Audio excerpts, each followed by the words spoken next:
שלו דרך אגב מתפנה, ומי שעשוי להחליף אותו, לאו דווקא פיליפה מסה, ניקו הולקנברג שיעזוב את סאובר בסוף העונה. במישור המקומי אני מבין ששני צוותים ישראלים יוצאים לראלי בבולגריה, ראלי הבלקן.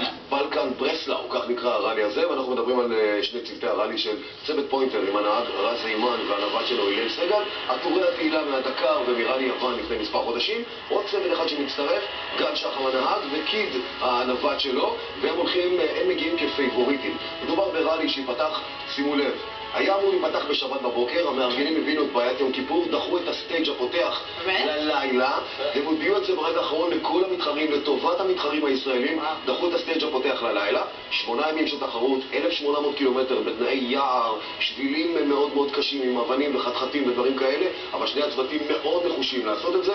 פגשתי אותם לפני שהם יצאו לדרך לכיוון בולגריה, ואלה הדברים שהם אומרים. הפעם זה פייבוריטים בלי שום הנחות.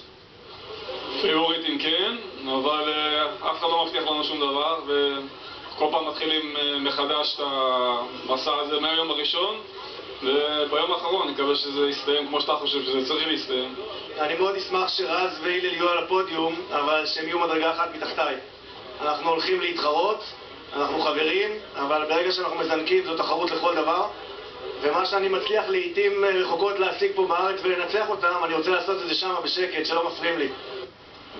כן, אז כמובן בהצלחה לחברים האלה, ואנחנו נשמע בהמשך איזה תוצאות הם יביאו. עוד מילה אחת לגבי המוטו-GP, יש לנו מרוץ ביום ראשון הקרוב במיזאנו, באיטליה.